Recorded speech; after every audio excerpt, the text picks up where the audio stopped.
सब प्रेम से बोलो, देवी भागवत पुराण की जय। नारद जी बोले, हे भगवन, मूल प्रकृति रूपा देवियों का सारा आख्यान मैंने यथार्थ रूप से सुन लिया, जिसका श्रवण करके प्राणी जन्म मरण रूपी भवबंधन से मुक्त हो जाता है।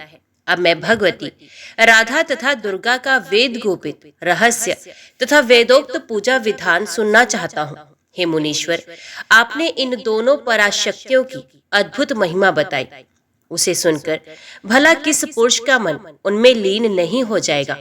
हे भगवान, ये संपूर्ण जगत जिनका अंश है, ये चराचर विश्व जिनसे नियंत्रित है तथा जिनकी भक्ति से प्राणियों की मुक्ति हो जाती है, उन देवियों के पूजा विधान के विषय में अब आप मुझे बताइए। श्री नारायण मुनि बोले, हे नारद, सुनिए, मैं ये वेद वर्णित परम सार स्वरूप तथा प्रातपर रहस्य आपको बता रहा हूँ, जिसे मैंने किसी को भी नहीं बताया है। इसे सुनकर आप किसी दूसरे से मत कहिएगा, क्योंकि ये परम गोपनीय है। जगत की उत्पत्ति के समय मूल प्रकृति स्वरूपिणी ज्ञानमय भगवती से प्राण तथा बुद्धि को अधिष्ठात्री देवियों के रूप में दो शक्तियां प्रकट हुई। श्री राधा भगवान श्री कृष्ण के प्राणों की तथा श्री दुर्गा उनकी बुद्धि की अधिष्ठात्री देवी हैं। वे शक्तियां ही संपूर्ण जीवन को सदा नियंत्रित तथा प्रेरित करती हैं। विराट आदि चराचर सहित संपूर्ण जगत उन्हीं शक्तियों के अधीन है। जब तक उन दोनों शक्तियों की कृपा नहीं होती, तब तक मोक्ष दुर्लभ रहता है। अतएव उन दोनों की प्रसन्नता के लिए उनकी निरंतर उपासना करनी चाहिए। हे नारद, उनमें आप पहले राधिका मंत्र को भक्ति पूर्वक सुनिए, जिस परात्पर मंत्र को ब्रह्मा विष्णु आदि भी सदा जपते रहते हैं। श्री राधा इस शब्द के अंत में चतुर्थी विभक्ति लगाकर उसके आगे अग्नि पत्नी स्वाहा पद जोड़ देने पर श्री राधाय स्वाहा नमः ये षडाक्षर महामंत्र धर्म अर्थ आदि को प्रकाशित करने वाला है। इसी राधिका मंत्र के आदि में माया बीज से युक्त होकर हिम श्री राधाय स्वाहा ये मंत्र कहा गया है। इस मंत्र का महात्म्य करोड़ों मुखों तथा जीवाओं के द्वारा भी नहीं किया जा सकता। सर्वप्रथम भगवान श्री कृष्ण ने गोलोक में रास मंडल में मूल देवी भगवती श्री राधा के उपदेश करने पर भक्ति पूर्वक इस मंत्र को ग्रहण किया था। तत्पश्चात भगवान श्री कृष्ण ने विष्णु को, विष्णु ने विराट ब्रह्मा को, ब्रह्मा ने धर्मदेव को और धर्मदेव ने मुझको इस मंत्र का उपदेश किया। इस प्रकार ये परंपरा चली आई। मैं उस मंत्र का जप करता हूँ, इसी कारण से मैं ऋषि रूप में पूजित हूँ। ब्रह्मा आदि समस्त देवता भी सदा प्रसन्नता पूर्वक उन श्री राधिका का ध्यान करते रहते हैं। राधा की पूजा के बिना श्री कृष्ण की पूजा करने का अधिकार नहीं है। अतः सभी वैष्णवों को राधिका का पूजन अवश्य करना चाहिए। वे राधिका भगवान श्री कृष्ण के प्राणों की अधिष्ठात्री देवी हैं, अतः वे विभु उनके अधीन रहते हैं। वे श्री कृष्ण के रास की सदा स्वामिनी हैं, इसलिए श्री कृष्ण उन राधिका के बिना नहीं रह सकते। ये प्राणियों के संपूर्ण मनोरथों को पूर्ण करती हैं, इसलिए वे राधा इस नाम से विख्यात हैं। यहाँ कहे गए सभी मंत्रों का ऋषि मैं नारायण ही हूँ। उनमें राधा मंत्र का देवी गायत्री छंद है तथा राधिका देवता है, तार प्रणव बीज है और देवी भुवनेश्वरी को शक्ति कहा गया है। मूल मंत्र की आवर्ती से षण्डगन्यास कर लेना चाहिए। हे मुने, इसके बाद सामवेद में वर्णित पूर्वोक्त रीति के अनुसार रासेश्वरी महादेवी राधिका का ध्यान करना चाहिए। ध्यान इस प्रकार है। परमेश्वरी श्री राधा श्वेत चंपा के वर्ण के समान आभा वाली हैं, शरतकालीन चंद्रमा के समान मुख वाली हैं। इनके श्री विग्रह की कांति करोड़ों चंद्रों की प्रभा के समान है। ये शरद ऋतु के खिले हुए कमल के समान नेत्रों वाली हैं, बिंबा फल के समान ओष्ठ वाली तथा स्थूल श्रोणी वाली हैं, करधनी से सुशोभित नितंब देश वाली हैं, पुष्पों की पंक्ति से सदृश आभा वाली दंत पंक्ति से सुशोभित हैं। इन्होंने अग्नि के समान विशुद्ध रेशमी वस्त्र धारण कर रखा है। ये मंद मंद मुस्कान युक्त प्रसन्न मुखमंडल वाली हैं। इनके दोनों वक्षस्थल हाथी के मस्तक के समान विशाल हैं। ये सदा 12 वर्ष की अवस्था वाली प्रतीत होती हैं। रत्न में आभूषणों से अलंकृत हैं। श्रृंगार सिंधु की तरंगों के समान है। भक्तों पर अनुग्रह करने के लिए आतुर है। मल्लिका तथा मालती के पुष्पों की मालाओं से युक्त केशपात से सुशोभित हो रही हैं। इनके सुकुमार अंगों में मोतियों की लड़ियां शोभा दे रही हैं। ये रास मंडल के मध्य भाग में विराजमान है। इन्होंने अपने हाथों में वर तथा अभय मुद्राओं को धारण कर रखा है। ये शांत स्वभाव वाली हैं, सदा शाश्वत यौवन से संपन्न है, रतन निर्मित सिंहासन पर विराजमान है, समस्त गोपियों की स्वामिनी है। ये भगवान श्री कृष्ण को प्राणों से भी अधिक प्रिय हैं और वेदों में इन परमेश्वरी राधिका की महिमा का वर्णन हुआ है। इस प्रकार हृदय देश में ध्यान करके बाहर शालिग्राम शिला, कलश अथवा 8 दल वाले यंत्र पर विधान पूर्वक देवी राधिका की पूजा करनी चाहिए। देवी राधिका का आवाहन करने के पश्चात आसन आदि समर्पण करें। मूल मंत्र का सम्यक उच्चारण करके ही आसन आदि वस्तुएं भगवती के सम्मुख उपस्थित करनी चाहिए। पादम जल उनकी चरणों में अर्पण करना चाहिए। उनके मस्तक पर अर्घ्य देने का विधान बताया गया है। मूल मंत्र से 3 बार मुख में आचमन कराना चाहिए। तत्पश्चात मधु पर्क देकर श्री राधा की एक पैसिनी गो प्रदान करनी चाहिए। तदंतर उन्हें स्नान गृह में ले जाकर वहीं पर उनकी भावना करें। तेल आदि सुगंधित द्रव्यों से विधि पूर्वक स्नान कराने के पश्चात 2 वस्त्र अर्पण करें। तदंतर नानाविध आभूषणों से अलंकृत करके चंदन समर्पित करें। इसके बाद तुलसी की मंजरी से युक्त अनेक प्रकार की पुष्पमालाएं और पारिजात तथा शतदल कमल के पुष्प आदि समर्पित करें। तदंतर प्रधान देवता उन भगवती की पवित्र आवरण पूजा संपन्न करनी चाहिए। अग्नि कोण, ईशान कोण, नृत्य कोण, वाव्य कोण तथा पूर्व आदि दिशाओं में भगवती राधिका के अंग पूजन का विधान है। इसके बाद अष्टदल यंत्र को आगे करके दक्षिणाव्रत क्रम से पूर्व से प्रारंभ करके पूजन करें। बुद्धिमान पुरुष को चाहिए कि अष्टदल यंत्र के पूर्व दिशा वाले दल में मालावती, अग्निकोण में माधवी, दक्षिण में रतनमाला, नृत्य कोण में सुशीला, पश्चिम में शशिकला, वाव्य कोण में पारिजाता, उत्तर में परावती का पूजन करें तथा ईशान कोण में सुंदरी प्रियकारिणी की पूजा करें। यंत्र पर दल के बाहर ब्राह्मी आदि शक्तियों की तथा भूपूर में दिसालों और वन आदि आयुधों का अर्चन करें। इस विधि से भगवती श्री राधिका का पूजन करना चाहिए। तत्पश्चात बुद्धिमान पुरुष को राजोपचार सहित गंध आदि पूजन उपचारों आवरण सहित भगवती राधिका की पूजा करनी चाहिए। इसके बाद समस्त देवेश्वरी राधा की स्तुति करनी चाहिए और मंत्र का 1000 जप भी नित्य प्रतन पूर्वक करना चाहिए। जो मनुष्य इस विधि से रासेश्वरी परात्परा राधिका की पूजा करता है वे विष्णु तुल्य हो जाता है और गोलोक में जाकर सदा वास करता है। जो बुद्धिमान पुरुष कार्तिक पूर्णिमा तिथि को भगवती श्री राधा का जन्मोत्सव मनाता है उसे रासेश्वरी परमा श्री राधिका अपना सानिध्य प्रदान करती हैं।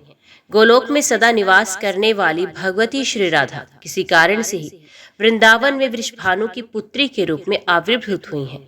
यहाँ कहे गए मंत्रों की वर्ण संख्या के अनुसार पुरुष चरण किया बताई गई है। इसमें जपे हुए मंत्र के दशांश से हवन करना चाहिए। भक्ति भाव पूर्वक दुग्ध, मधु और मृत्यन इन 3 मधुर पदार्थों से मिश्रित तिलों से आहुति प्रदान करनी चाहिए। नारद जी बोले, हे मुने, अब आप वे स्तोत्र बताइए जिससे भगवती श्री राधिका भली भांति प्रसन्न हो जाती हैं। श्री नारायण बोले, स्तोत्र इस प्रकार है। रास मंडल में निवास करने वाली हे परमेश्वरी, आपको नमस्कार है। कृष्ण को प्राणों से भी अधिक प्रिय हे रासेश्वरी, आपको नमस्कार है। ब्रह्मा विष्णु आदि देवताओं के द्वारा वंदित चरण कमल वाली हे त्रिलोक के जननी, आपको नमस्कार है। आप मुझ पर प्रसन्न होइए। हे सरस्वती रूपे, आपको नमस्कार है। हे सावित्री, हे शंकरी, हे गंगा पद्मावती रूपे, हे षष्ठी, हे मंगल चंडिके, आपको नमस्कार है। हे तुलसी रूपे, आपको नमस्कार है। हे लक्ष्मी स्वरूपिणी, आपको नमस्कार है। हे दुर्गे, हे भगवती, आपको नमस्कार है। हे सर्वरूपिणी, आपको नमस्कार है। हे अम्बा, मूल प्रकृति स्वरूपिणी तथा करुणा सिंधु, आप भगवती की हम उपासना करते हैं। संसार सागर से हमारा उद्धार कीजिए, दया कीजिए। जो मनुष्य तीनों कालों में श्री राधा का स्मरण करते हुए इस स्तोत्र का पाठ करता है उसके लिए कोई भी वस्तु कभी भी दुर्लभ नहीं रहती। वे देह त्याग के अनंतर गोलोक में रास मंडल में निरंतर निवास करता है। हे मुने, इस परम रहस्य को किसी के समक्ष प्रकाशित नहीं करना चाहिए। हे विप्रवर, अब आप उन भगवती दुर्गा का पूजा विधान सुनिए जिनके स्मरण मात्र से घोर विपत्तियां भाग जाती हैं। जो इन भगवती दुर्गा की उपासना नहीं करता हो, वैसा कोई मनुष्य कहीं नहीं है। ये भगवती सबकी उपास्या, सभी प्राणियों की जननी तथा अत्यंत अद्भुत शैवी शक्ति है। ये समस्त प्राणियों की बुद्धि की अधिष्ठात्री देवी तथा अंतर्यामी स्वरूपिणी है। ये घोर संकट से रक्षा करती हैं, अतः जगत में दुर्गा नाम से विख्यात है। सभी वैष्णवों तथा शैवों की ये सदा उपास्य है, मूल प्रकृति रूपिणी है और जगत का सृजन, पालन तथा संहार करने वाली है। हे नारद, अब मैं उन भगवती दुर्गा के उत्तमोत्तम नवाक्षर मंत्र का वर्णन करूंगा। सरस्वती बीज, भुवनेश्वरी बीज और काम बीज, इन तीनों का आदि में प्रयोग करने के बाद चामुंडाय इस पद को लगाने के अनंतर विच्चे इन दो अक्षरों को जोड़ देने पर बना हुआ एम हीम क्लीम चामुंडाय विच्चे, यह नवाक्षर मंत्र कहा गया है, जो जप करने वाले मनुष्य के लिए कल्प वृक्ष के समान है। ब्रह्मा, विष्णु और शिव इस मंत्र के ऋषि कहे गए हैं। गायत्री, उष्मिक और अनुष्टप, ये तीनों इस मंत्र के छंद कहे गए हैं। महाकाली, महालक्ष्मी और महासरस्वती इस मंत्र की देवियां हैं। रक्त दंतिका, दुर्गा तथा भ्रामरी इस मंत्र के बीज हैं। नंदा, शाकंभरी और भीमा, ये देवियां इस मंत्र की शक्तियां कही गई हैं। धर्म, अर्थ, काम और मोक्ष की प्राप्ति के लिए इस मंत्र का विनियोग किया जाता है। ऋषि, छंद और देवता मस्तक पर, मुख में और हृदय में न्यास करना चाहिए। सर्वार्थ सिद्धि के लिए दोनों स्तनों में शक्ति बीजों का न्यास करना चाहिए। एम हीम क्लीम तीन बीज मंत्रों, 4 वर्णों वाले चामुंडाय, 2 वर्णों वाले विच्चे के साथ तथा पूरे मंत्र के साथ नमः स्वाहा वष्टम, हुम वोष्ट और फट, इन 6 जाति संज्ञक वर्णों को लगाकर साधक को शिखा, दोनों नेत्र, दोनों कान, नासिका, मुख और गुदा आदि 6 स्थानों में न्यास करना चाहिए। साथ ही संपूर्ण मंत्र से सर से लेकर पैर तक व्यापक न्यास करना चाहिए। महाकाली का ध्यान, हाथों में खड़ग, चक्र, गदा, बाण, धनुष, परिघ, शूल, भुचंडी, कपाल तथा शंख धारण करने वाली, नानाविध आभूषणों से अलंकृत, नीलांचल के समान कांति वाली, 10 चरणों तथा 10 मुखों वाली एवं 3 नेत्रों वाली भगवती महाकाली की मैं आराधना करता हूँ, जिनका स्तवन कमलासन ब्रह्मा जी ने मधु और कैटभ का वध करने के लिए किया था। इस प्रकार काम बीज स्वरूपिणी भगवती महाकाली का ध्यान करना चाहिए। महालक्ष्मी का ध्यान, जो अपने हाथों में अक्षमाला, परशु, गदा, बाण, वज्र, पदम, धनुष, कुंडिका, दंड, शक्ति, खड़ग, ढाल, कमल, घंटा, मधुपात्र, शूल, पाश और सुदर्शन चक्र धारण करती हैं, जो अरुण प्रभा वाली हैं, रक्त कमल के आसन पर विराजमान है तथा माया बीज स्वरूपिणी है। इस तरह से महिषासुर मर्दिनी और महालक्ष्मी का ध्यान करना चाहिए। महासरस्वती का ध्यान, जो अपने कर कमलों में घंटा, शूल, हल, शंख, मूसल, सुदर्शन चक्र, धनुष तथा बाण धारण करती हैं, कुंद के समान मनोहर कांति वाली हैं, शुंभ आदि दैत्यों का संहार करने वाली हैं, सच्चिदानंद विग्रह से संपन्न है तथा वाणी बीज स्वरूपणी है। उन भगवती महासरस्वती का ध्यान करना चाहिए। हे प्राज्ञ, अब इन भगवती के यंत्र के विषय में सुनिए। 300 वाला तथा 6 कोणों से युक्त यंत्र होना चाहिए। उसके चारों ओर अष्टदल कमल हो और कमल में 24 पंखुड़ियां विद्यमान हो। ये यंत्र भृगु से संपन्न हो। इस प्रकार के यंत्र के विषय में चिंतन करना चाहिए। एकाग्रचित होकर शालिग्राम, कलश, यंत्र, प्रतिमा, बाणलिंग अथवा सूर्य में भगवती की भावना करके उनका यजन करना चाहिए। जया आदि शक्तियों से संपन्न पीठ पर देवी की विधिवत पूजा करें। यंत्र के पूर्व कोण में सरस्वती सहित ब्रह्मा की पूजा करें। नृत्य कोण में लक्ष्मी सहित विष्णु की पूजा करें तथा वाव्य कोण में पार्वती सहित भगवान शिव की पूजा करें। देवी के उत्तर में सिंह की तथा बाईं ओर महिषासुर की पूजा करें। इसके बाद 6 कोणों में भगवती नंदजा, रक्तदंता, शाकंभरी, कल्याणकारिणी दुर्गा, भीमा तथा भ्रामरी का पूजन करना चाहिए। तदंतर 8 दलों में ब्राह्मी, माहेश्वरी, कौमारी, वैष्णवी, वाराही, नारसिंगी, इंद्री और चामुंडा की पूजा करें।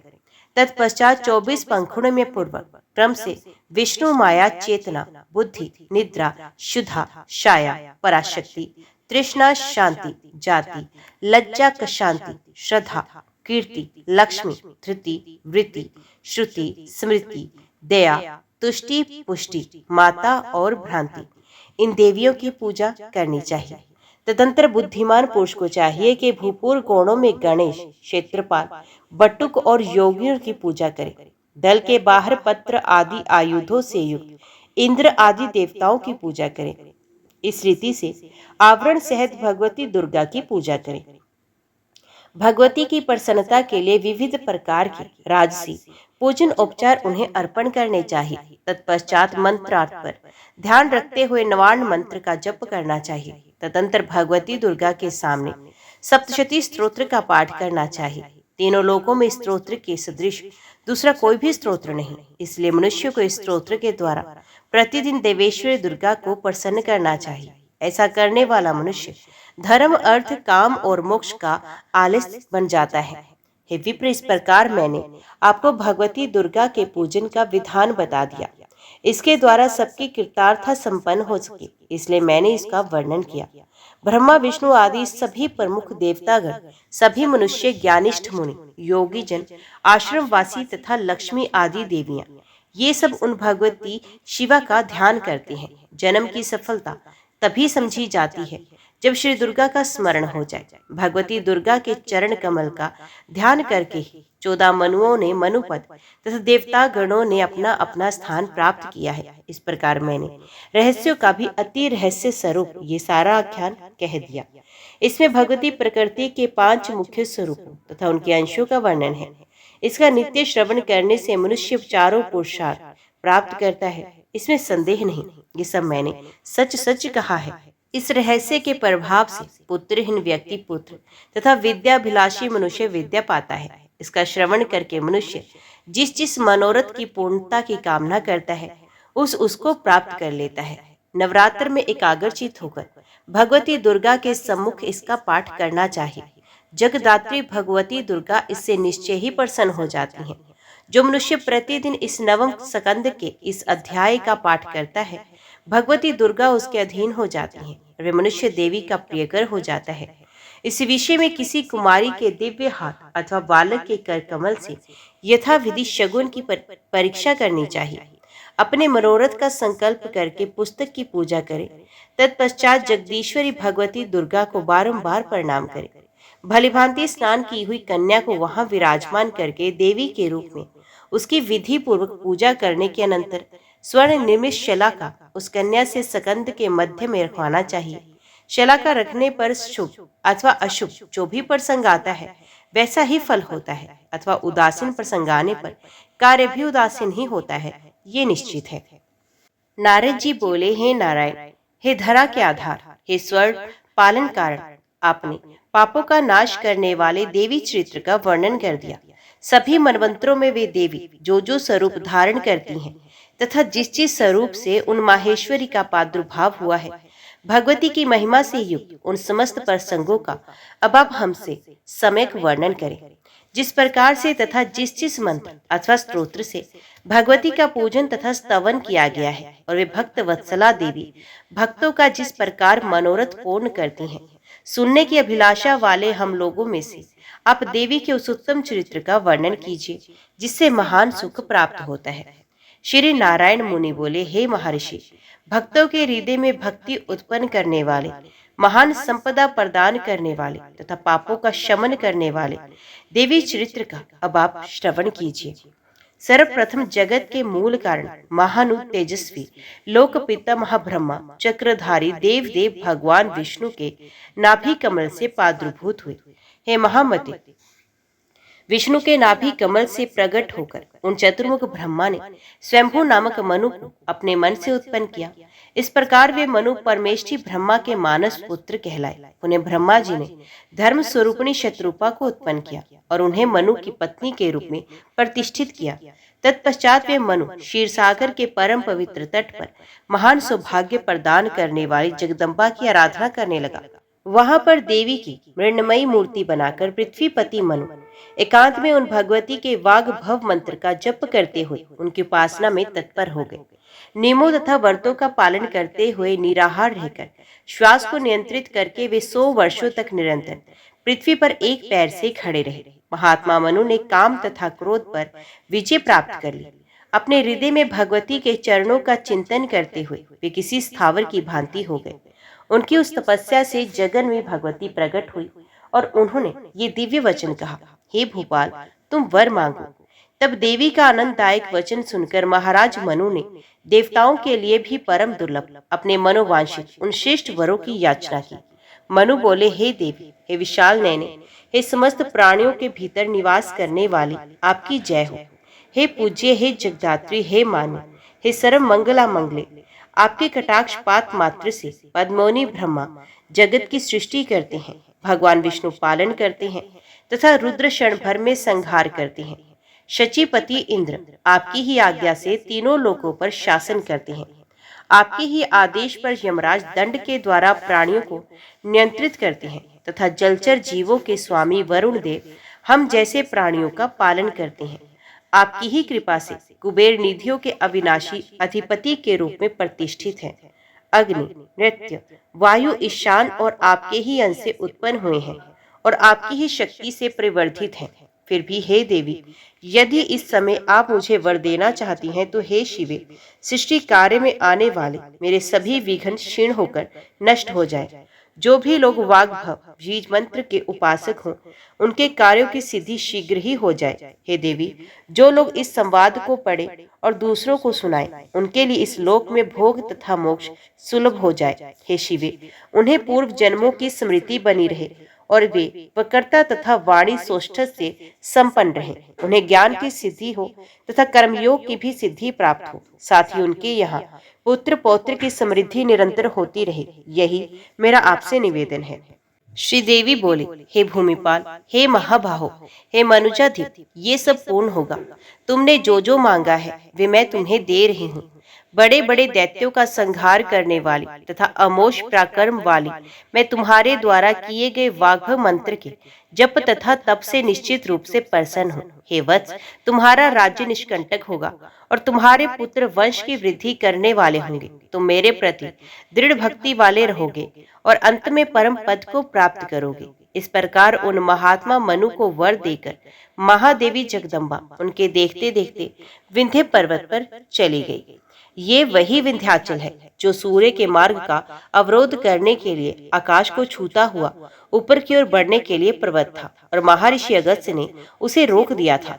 हे मुनिश्रेष्ठ, वरदायिनी तथा परमेश्वरी, वे विष्णु भागिनी विंध्यवासिनी सभी लोगों के लिए पूज्य हो गई। ऋषि बोले, हे सूत जी, ये विंध्याचल कौन है? आकाश को छूता हुआ वह क्यों बढ़ा? उसके सूर्य के मार्ग का विरोध क्यों किया? और मित्र वरुण अगस्त्य जी ने उस महान ऊंचे पर्वत को बढ़ने से क्यों रोक दिया? ये सब आप विस्तार से मुझे बताइए। हे साथी, आपके मुख से निःसृत देवचरित्र रूपी अमृत का पान करते हुए हम सब तृप्त नहीं हो पा रहे हैं, अपितु तृष्णा बढ़ती ही जा रही है। सूत जी बोले, संपूर्ण पर्वतों में श्रेष्ठ विंध्याचल नामक एक पर्वत है। वे बड़े बड़े वनों से संपन्न तथा अति विशाल वृक्षों से घिरा था। वे अनेक प्रकार के पुष्पों से लदी हुई लताओं तथा वलरियों से आच्छादित था। मृग, वरहा, महिष, बाघ, सिंह, वानर, खरगोश, भालू, स्यार आदि हृष्ट पुष्ट आदि अति शक्तिशाली वन्य जंतु उसमें चारों ओर सदा विचरण करते रहते थे। वे नदियों तथा नदों के जल से व्याप्त था एवं देवताओं, गंधर्व, किन्नरों, अप्सराओं, किमपुरुषों तथा सभी प्रकार के मनोवांछित फल देने वाले वृक्षों से शोभायमान था। किसी समय देवऋषि नारद परम प्रसन्न होकर इच्छा पूर्वक पृथ्वी लोक में विचरण करते हुए इस प्रकार के विंध्य पर्वत पर पहुंच गए। उन्हें देखकर विंध्याचल ने शीघ्र ही वेग पूर्वक उठ करके आदर पूर्वक उन्हें पादम अर्घ्य प्रदान कर उत्तम आसन अर्पित किया। तदंतर सुख पूर्वक आसन पर विराजमान उन प्रसन्न देवऋषि से विंध्य पर्वत कहने लगे। विंध्य बोला, हे देवऋषि, कहिए आपका ये शुभ आगमन कहाँ से हुआ है? आपके आगमन से मेरा घर परम पावन हो गया। जैसे सूर्य संसार के कल्याण के लिए भ्रमण करते हैं, उसी प्रकार आप भी देवताओं को अभय प्रदान करने हेतु भ्रमण करते रहते हैं। हे नारद जी, आपके मन में जो भी विशेष बात हो उसे मुझे बताइए। नारद जी बोले, हे इंद्र शत्रु, मेरा आगमन सुमेरु गिरी से हुआ है। वहां मैंने इंद्र, अग्नि, यम तथा वरुण के लोकों को देखा है। हे विंध्य पर्वत, वहां पर मुझे समस्त लोकपालों के नानाविध भोग प्रदान करने वाले भवन चारों ओर दिखाई पड़े। ऐसा कहकर ब्रह्मा जी के पुत्र नारद ने दीर्घ श्वास ली। नारद मुनि को इस प्रकार श्वास लेते हुए देखकर पर्वतराज विंध्य ने उनसे पुनः पूछा, हे देवऋषि, इस उच्च श्वास का क्या कारण है, उसे मुझे बताइए। विंध्य पर्वत का ये कथन सुनकर अप्रमित तेज वाले देवऋषि नारद बोले, हे वत्स, मेरे उच्छ्वास का कारण सुनो। पार्वती के पिता हिमालय शिवजी के श्वशुर है। इस प्रकार शंकर जी से संबंध होने के कारण वे सभी पर्वतों के पूज्य हो गए। इसी प्रकार शिवजी का निवास स्थान कैलाश भी सभी पर्वतों का पूज्य स्वामी बन गया और लोक में पाप समूह का विनाशक हो गया। इसी तरह निषद, नील तथा गंधमादन आदि सभी पर्वत भी अपने अपने स्थान पर स्थित होकर पूज्य पर्वत के रूप में प्रतिष्ठित है। यह वही सुमेरु गिरी भी है, जिसके परिक्रमा समस्त विश्व की आत्मा, स्वर्ग के राजा तथा हजारों किरणों धारण करने वाले सूर्य समस्त ग्रह नक्षत्रों के समूह सहित करते हैं। वे अपने को पर्वतों में श्रेष्ठ तथा महान मानता है। ये समझता है कि मैं ही सभी पर्वतों में अग्रणी हूँ तथा मेरे समान लोकों में कोई नहीं है। इस प्रकार के मान अभिमान वाले उस पर्वत का स्मरण करके मैंने ये उच्च श्वास लिया है। हे पर्वत, जो भी हो, तपरूपी बल वाले हम सबको इससे कोई प्रयोजन नहीं है। मैंने तो प्रसंगवश आपसे ऐसा कह दिया। अब मैं अपने घर के लिए प्रस्थान कर रहा हूँ। सूत जी बोले, हे ऋषि, इस प्रकार विंध्य गिरी से वार्तालाप करके परम स्वतंत्र तथा स्वे इच्छा पूर्वक विचरण करने वाले महामुनि देवऋषि नारद ब्रह्मलोक को चले गए। मुनिवर नारद के चले जाने पर विंध्य निरंतर चिंतन करते रहे। उसे शांति नहीं मिल पाती थी। वे अपने अंतर मन में सदा यही सोचता कि अब मैं कौन सा कार्य करूं तथा किस प्रकार से सुमेरु गिरी को जीत लूं। इस समय मुझे ना तो शांति मिल पा रही है और ना तो मेरा मन ही सुस्थिर हो पा रहा है। मेरे उत्साह, सम्मान, यश तथा कुल को धिक्कार है। मेरे बल तथा पुरुषार्थ को धिक्कार है। पूर्वकालीन महात्माओं ने भी ऐसा ही कहा है। इस प्रकार चिंतन करते हुए विंध्यगिरी के मन में कर्तव्य के निर्णय में दोष उत्पन्न कर देने वाली बुद्धि का उदय हो गया। सूर्य सभी ग्रह नक्षत्र समूहों से युक्त होकर सुमेरु पर्वत की सदा परिक्रमा करते रहते हैं, जिससे ये सुमेरु गिरी अभिमान में चूर रहता है। मैं अपने शिखरों से उस सूर्य का मार्ग रोक दूंगा। तब इस प्रकार अवरुद्ध हुए ये सूर्य सुमेरु का परिक्रमण कैसे कर सकेंगे। इस प्रकार मेरे द्वारा सूर्य का मार्ग अवरोध कर दिए जाने से उस दिव्य सुमेरु गिरी का अभिमान निश्चित रूप से खंडित हो जाएगा। ऐसा निश्चय करके विंध्यगिरी अपने शिखरों से आकाश को छूता हुआ बढ़ने लगा और अत्युच्च श्रेष्ठ शिखरों से संपूर्ण आकाश को व्याप्त करके व्यवस्थित हो गया। ये प्रतीक्षा करने लगा कि कब सूर्य उदित हो और कब मैं उनका मार्ग अवरुद्ध करूं। इस प्रकार उसके सोचते सोचते वे रात्रि व्यतीत हो गई और विमल प्रभात का आगमन हो गया। अपनी किरणों से दिशाओं को अंधकार रहित करते हुए भगवान सूर्य उदयाचल पर उदित होने के लिए प्रकट होने लगे। सूर्य की शुभ किरणों से आकाश स्वच्छ प्रकाशित होने लगा। कमलिनी खिलने वाली और कुमुदिनी संकुचित होने लगी। सभी प्राणी अपने अपने कार्यों में लग गए। इस प्रकार पूर्वाह्न, अपराह्न और मध्याह्न के विभाग से देवताओं के लिए हव्य, कव्य तथा भूत बलि का संवर्धन करते हुए प्रभा के स्वामी सूर्य चिरकालीन विरह अग्नि से संतप्त तथा वियोगिनी कामिनी सदृश प्राची तथा आग्नेय दिशाओं को आश्वासन देकर एवं पुण्य अग्नि दिशा को छोड़कर बड़ी तेजी से दक्षिण दिशा की ओर प्रस्थान करने का प्रयास करने लगे। किंतु जब वे सूर्य आगे नहीं बढ़ सके, तब उनका सारथी अरुण कहने लगा, हे सूर्य, अत्यधिक अभिमानी विंध्यगिरी आपका मार्ग रोककर आकाश में स्थित हो गया है। वे सुमेरु गिरी से स्पर्धा करता है और आपके द्वारा सुमेरु की जाने वाली परिक्रमा प्राप्त करने की अभिलाषा रखता है। सूत जी बोले, अरुण का ये वचन सुनकर सूर्य सोचने लगे, अहो, आकाश का भी मार्ग अवरुद्ध हो गया। ये तो महान आश्चर्य है। पराय कुमार्ग पर चलने वाले पराक्रमी व्यक्ति क्या नहीं कर सकता।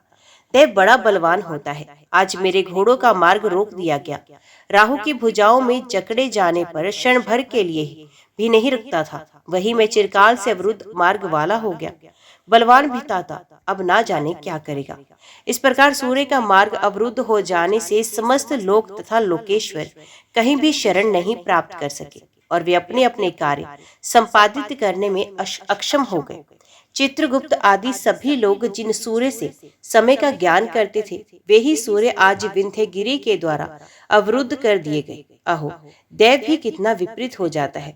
जब स्पर्धा के कारण विंध्य ने सूर्य को रोक दिया, तब स्वाहा स्वधाकार नष्ट हो गए और संपूर्ण जगत भी नष्ट प्राय हो गया। पश्चिम तथा दक्षिण के प्राणी रात्रि के प्रभाव में थे और निद्रा से नेत्र बंद किए हुए थे। साथ ही पूर्व तथा उत्तर के प्राणी सूर्य की प्रचंड गर्मी से दग्ध हो रहे थे। प्रजाओं का विनाश होने लगा। बहुत से प्राणी मारे गए, कितने ही नष्ट हो गए, कितने भगन हो गए। संपूर्ण जगत में हाहाकार मच गया और श्राद्ध तर्पण से जगत रहित हो गया। इंद्र सहित सभी देवता व्याकुल होकर आपस में कहने लगे कि अब हम सब लोग क्या करें। सूत जी बोले, हे मुनियों, तत्पश्चात इंद्र आदि सभी प्रधान देवगण ब्रह्मा जी को आगे करके भगवान शिव की शरण में गए। गिरि पर शयन करने वाले तथा चंद्रमा से सुशोभित मस्तक वाले देव शिव को प्रणाम करके वे देवता उनके सम्मुख खड़े हो गए और सुंदर महिमा से युक्त स्तोत्रों से उनका स्तवन करने लगे। देवता बोले, हे देव, हे गणाध्यक्ष, हे पार्वती द्वारा पूजित चरण कमल वाले, हे भक्त जनों का आठों सिद्धियों की विभूतियां प्रदान करने वाले, आपकी जय हो।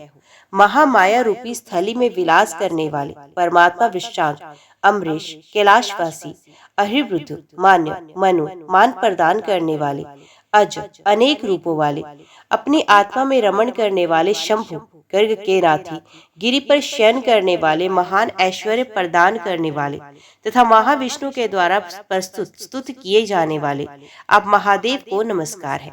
विष्णु के हृदय कमल में निवास करने वाले, महायोग में रत रहने वाले, योग से प्राप्त होने वाले, योग स्वरूप तथा योगियों के अधीश्वर को नमस्कार है। योगीश, योगों के फलदाता, दीनों को दान देने में तत्पर तथा दया सागर की साक्षात मूर्ति, आपको नमस्कार है।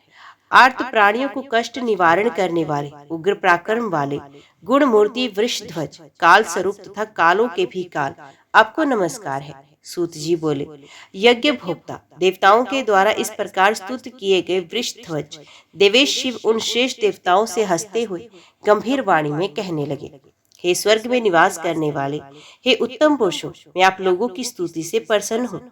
हे श्रेष्ठ देवताओं, मैं आप सभी का मनोरथ पूर्ण करूंगा। देवता बोले, हे सर्व देवेश, हे गिरीश, हे शशि शेखर, हे महाबल, आप दुखी प्राणियों का कल्याण करने वाले हैं, अतएव हमारा भी कल्याण कीजिए।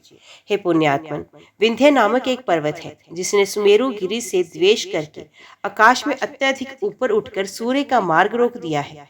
वे सबके लिए दुखदायी बन गया है। हे ईशान, उसकी वृद्धि को रोक दीजिए और सबके लिए कल्याणकारी बन जाइए। सूर्य की गति अवरुद्ध हो जाने पर लोगों का काल ज्ञान कैसे होगा? लोक में स्वाहा तथा स्वधाकार के विलुप्त हो जाने पर हमें कौन शरण देगा? भय से पीड़ित हम देवताओं के लिए एकमात्र शरणदाता तो केवल आप ही हो। हे पार्वती पति, हे देव, आप हम पर प्रसन्न होइए और हमारे कष्ट का निवारण कीजिए। भगवान शिव बोले, हे देवताओं, उस विंध्यगिरि की वृद्धि को रोकने की शक्ति इस समय मुझ में नहीं है। अब हम लोग भगवान लक्ष्मीकांत से ये समाचार कहेंगे। वे कारण रूपधारी समस्त कारणों के कारण आत्मा रूप गोविंद भगवान श्री विष्णु हम लोगों के पूज्य स्वामी हैं। अतएव उन्हीं के पास जाकर हम कहेंगे और वे हमारा दुख दूर करने वाले होंगे। इस प्रकार भगवान शिव का कथन सुनकर इंद्र तथा ब्रह्मा सहित समस्त देवता शंकर जी को आगे करके थर-थर कांपते हुए शीघ्रता पूर्वक वैकुंठ लोक के लिए प्रस्थित हुए।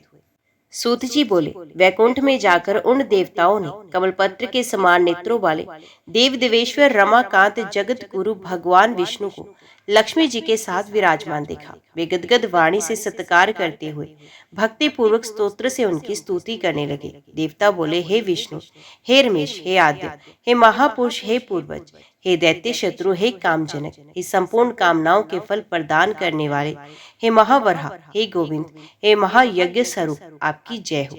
हे महाविष्णु, हे आद्य, हे जगत की उत्पत्ति के कारण, हे मत्स्य अवतार में वेदों का उद्धार करने के लिए आधार स्वरूप, हे सत्यव्रत, हे धराधीश, आप मत्स्य रूपधारी को नमस्कार। हे दैत्य शत्रु, हे देव कार्य संपर्क, आपकी जय हो। अमृत की प्राप्ति कराने वाले हे ईश्वर, आप कूर्म रूपधारी को नमस्कार। आदि दैत्य हिरणाक्ष का संहार करने के लिए सूकर रूपधारी हे ईश्वर, आपकी जय हो। पृथ्वी का उद्धार करने हेतु उद्योग प्राण आप वराह रूपधारी को नमस्कार। नरसिंह का रूप धारण करके जिन्होंने वरदान से उन्मत्त अंगों वाले महान दैत्य हिरण्यकशिपु को अपने नखों से विदीर्ण कर डाला, उन नरसिंह भगवान को नमस्कार। वामन रूप धारण कर जिन्होंने त्रिलोकी के ऐश्वर्य से मोहित राजा बलि को छला था, उन वामन रूपधारी को नमस्कार। दुष्ट शत्रुओं का संहार करने वाले कार्तवीर्य सहस्त्र अर्जुन के शत्रु तथा रेणुका के गर्भ से उत्पन्न अब जमदग्नि पुत्र परशुराम को नमस्कार। कुल सत्यानंदन दुराचारी राक्षस रावण के सर काटने में परम पटु अनंत पराक्रम वाले अब दशरथ पुत्र श्रीमान राम को नमस्कार। राजाओं के लिए कलंक स्वरूप कंस दुर्योधन आदि दैत्यों के द्वारा भाराक्रांत पृथ्वी का जिन महाप्रभु ने उद्धार किया तथा पाप का अंत करके जिन्होंने धर्म की स्थापना की, हे विभु, उन आप श्री कृष्ण भगवान को बारंबार नमस्कार। दुष्ट यज्ञों को विनिष्ट करने तथा पशु हिंसा रोकने के लिए जिन्होंने बौद्ध रूप धारण किया, उन आप बुद्धदेव को नमस्कार। संपूर्ण जगत में मलेशियों का बाहुल्य हो जाने पर तथा दुष्ट राजाओं द्वारा प्रजाओं को पीड़ित किए जाने पर आप कल्कि रूप धारण किया था, उन आप देवादिदेव को नमस्कार। हे देव, आपके ये 10 अवतार भक्तों की रक्षा के लिए तथा दुष्ट राक्षसों के विनाश के लिए हुए हैं, अतएव आप सभी प्राणियों का दुख हरने वाले हैं। भों का दुख दूर करने के लिए आपने मोहिनी स्त्री तथा जल जंतुओं का रूप धारण किया, अतएव हे देव, आपके अतिरिक्त दूसरा कौन दयासागर हो सकता है, आपकी जय हो। इस प्रकार पीताम्बरधारी देव देवेश श्री हरि का स्तवन करके उन श्रेष्ठ देवताओं ने भक्ति पूर्वक उन्हें साष्टांग प्रणाम किया। उनकी स्तुति सुनकर गदाधर पुरुषोत्तम भगवान विष्णु सभी देवताओं को हर्षित करते हुए बोले, हे देवताओं, मैं आप लोगों की स्तुति से प्रसन्न हूँ। आप लोग शोक का त्याग कर दें, मैं आप लोगों के इस परम दुस्सह कष्ट को दूर करूंगा। हे देवताओं, आप लोग मुझसे परम दुर्लभ वर मांगिए। आप लोगों की स्तुति के प्रभाव से अति प्रसन्न होकर मैं वर प्रदान करूंगा। जो मनुष्य प्रातः काल उठकर मुझ में दृढ़ भक्ति रखकर इस स्तोत्र का पाठ करेगा, उसे कभी शोक स्पर्श नहीं करेगा। हे देवताओं, दरिद्रता तथा दुर्भाग्य उसके घर पर आक्रमण नहीं कर सकेंगे। विघ्न बाधाएं, वेताल ग्रह तथा भ्रम राक्षस उसे पीड़ित नहीं कर सकते। वात पित्त कफ संबंधी रोग भी उसे नहीं होंगे। उसकी अकाल मृत्यु कभी नहीं होगी और उसकी संतानें दीर्घ काल तक जीवित रहेंगी। जो इस स्तोत्र का पाठ करेगा, उस मनुष्य के घर में सुख आदि सभी भोग साधन विद्यमान रहेंगे। अधिक कहने से क्या प्रयोजन, ये स्तोत्र सभी अर्थों का परम साधन बताया गया है। इस स्तोत्र का पाठ करने से मनुष्यों के लिए भोग तथा मोक्ष उनसे दूर नहीं रहेंगे। हे देवताओं, आप लोगों को जो कष्ट हो उसे आप निसंकोच बताइए, मैं उसे दूर करूंगा। इसमें आप लोगों को अणु मात्र भी संदेह नहीं करना चाहिए।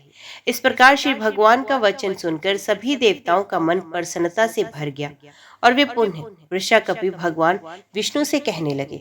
सूत जी बोले, हे ऋषि, लक्ष्मीकांत श्री विष्णु के वचन से सभी देवता संतुष्ट हो गए। उन्होंने प्रसन्नचित होकर उन भगवान से पुनः इस प्रकार कहा। देवता बोले, हे देव, हे महाविष्णु, हे सृजन पालन संहार के कारण हे विष्णु, विंध्य पर्वत ने सूर्य का मार्ग रोक दिया है। सूर्य का मार्ग अवरुद्ध हो जाने के कारण हम लोगों को यज्ञ भाग नहीं मिल पा रहा। अतएव हे महाविभो, हम लोग क्या करें और कहाँ जाएं? श्री भगवान बोले, हे उत्तम देवतागण, संपूर्ण जगत की रचना करने वाली आदि स्वरूपिणी तथा कुल की अभिवृद्धि करने वाली जो भगवती अम्बा है, उन्हीं के उपासक परम तेजस्वी मुनि श्रेष्ठ अगस्त्य जी हैं। वे समय वाराणसी में विद्यमान है। वे अगस्त्य मुनि ही इस विंध्यगिरि के तेज को निरस्त करने में समर्थ होंगे। हे देवताओं, मोक्ष पद प्रदान करने वाली उस काशीपुरी में जाकर परम ओजस्वी द्विज श्रेष्ठ अगस्त्य जी को प्रसन्न करके याचना कीजिए। सूत जी बोले, हे मुनियों, इस प्रकार भगवान विष्णु से आदेश प्राप्त करके वे सभी श्रेष्ठ देवता आश्वस्त होकर नम्रता पूर्वक काशीपुरी के लिए चले गए। क्षण भर में पावन काशीपुरी में पहुंचकर वे श्रेष्ठ देवगण मणिकर्णिका तीर्थ में भक्ति पूर्वक सचेल वस्त्र सहित स्नान करके पुनः देव तर्पण आथा तथा पितृ तर्पण करने के बाद विधि पूर्वक दान देकर मुनिवर अगस्त्य के परम पवित्र आश्रम पर आए। जो शांत स्वभाव वाले हिंसक पशुओं से व्याप्त था। वहां नानाविध वृक्ष उगे हुए थे। वे आश्रम मयूर, सारस, हंस, चक्रवाक, महावरा, शुक्र, व्याघ्र, सिंह, मृग, काले हिरण, गैंडा तथा शरभ आदि जंतुओं से परिपूर्ण था। सभी देवता परम कांति से संपन्न मुनिवर अगस्त्य के चरणों में दंड की भांति गिर पड़े और बारंबार प्रणाम करने लगे और बोले, हे द्विजगणों के स्वामी, हे मान्य, हे पूज्य, हे भूसुर, हे वातापी का बल नष्ट करने वाले तथा घट से प्रकट होने वाले, आपको नमस्कार है, आपकी जय हो। हे लोपा मुद्रा पते, हे श्रीमन, हे वरुण से आविर्भूत, हे संपूर्ण विद्याओं के भंडार, हे शस्त्र योनि अगस्त्य मुने, आपको नमस्कार है। जिनके उदय होने पर समुद्रों का जल प्रसन्न तथा विमल हो जाता है, उन आपको नमस्कार। हे काशी पुष्प को विकसित करने वाले लंकावास श्री राम के परम प्रिय जटा समूह से संपन्न तथा शिष्यों से निरंतर आवृत, आपको नमस्कार। समस्त देवताओं से स्तुत होने वाले हे महामुनि, हे गुणनिधि, वरिष्ठ पूज्य तथा भार्या सहित आपको नमस्कार, आपकी जय। हे स्वामिन, आप हम पर अनुग्रह करें, हम आपकी शरण को प्राप्त हुए हैं। हे परम द्वितीय, हे विंध्यगिरि द्वारा उत्पन्न किए गए दुस्सह कष्ट से हम लोग बहुत पीड़ित हैं। देवताओं की इस प्रकार स्तुति करने पर परम धर्मनिष्ठ द्विज श्रेष्ठ अगस्त्य मुनि हंसते हुए प्रसन्नता से युक्त वाणी में कहने लगे, हे देवताओं, आप लोग परम श्रेष्ठ त्रिलोकी के स्वामी, लोकपाल, महान आत्मा वाले तथा निग्रह अनुग्रह करने में सक्षम हैं। जो अमरावती पुरी के स्वामी हैं, वज्र ही जिनका शस्त्र है, आठों सिद्धियां जिनके द्वार पर विराजमान रहती हैं तथा जो मृद गणों के नायक हैं, वे ही ये इंद्रदेव हैं। सर्वदा हव्य कव्य का वहन करने वाले वैशानर तथा कृषाणु नाम से प्रसिद्ध और सभी देवताओं के मुख्य स्वरूप जो ये अग्निदेव है, उनके लिए कौन सा कार्य दुष्कर है। हे देवताओं, हाथ में दंड लेकर सदा व्यस्त रहने वाले सभी प्राणियों के कर्मों के साक्षी स्वरूप तथा राक्षस गणों के अधिपति भयंकर यमदेव के लिए कौन सा कार्य दुष्कर है। तथापि हे देवताओं, मेरे सामर्थ्य से यदि आपका कोई कार्य सिद्ध होने वाला हो तो आप उसे बताइए। हे देवगण, मैं उसे अवश्य करूंगा, इसमें कोई संदेह नहीं। मुनिवर अगस्त्य का वचन सुनकर वे श्रेष्ठ देवता आश्वस्त हो गए और अधीर होकर विनम्रता पूर्वक अपने कार्य के विषय में बताने लगे। हे महर्षि, विंध्य पर्वत ने सूर्य का मार्ग विरुद्ध कर दिया है और तीनों लोगों को आच्छादित कर रखा है, जिससे सर्वत्र हाहाकार मच गया है तथा सभी प्राणियों में अचेतना उत्पन्न हो गई है। हे मुने, आप अपने तपोबल तथा प्रताप से उस विंध्यगिरि की वृद्धि को रोक दीजिए। हे अगस्त्य, आपके तेज से अवश्य ही नम्र हो जाएगा। इस समय आपका हमारा इतना ही कार्य संपन्न करना है। जय मां भगवती, जय मां दुर्गा। आज की वीडियो में इतना ही। उम्मीद करती हूँ वीडियो आपको पसंद आई होगी। वीडियो पसंद आई हो तो वीडियो को लाइक और चैनल को सब्सक्राइब जरूर कीजिएगा। जय माता दी लिखकर कमेंट बॉक्स में अपनी हाजिरी और अपने सुझाव देना ना भूलेगा। तो मिलते हैं अगली कथा अगली वीडियो के साथ। तब तक के लिए देखते व सुनते रहिए। जय मां कंजक, जय माता दी।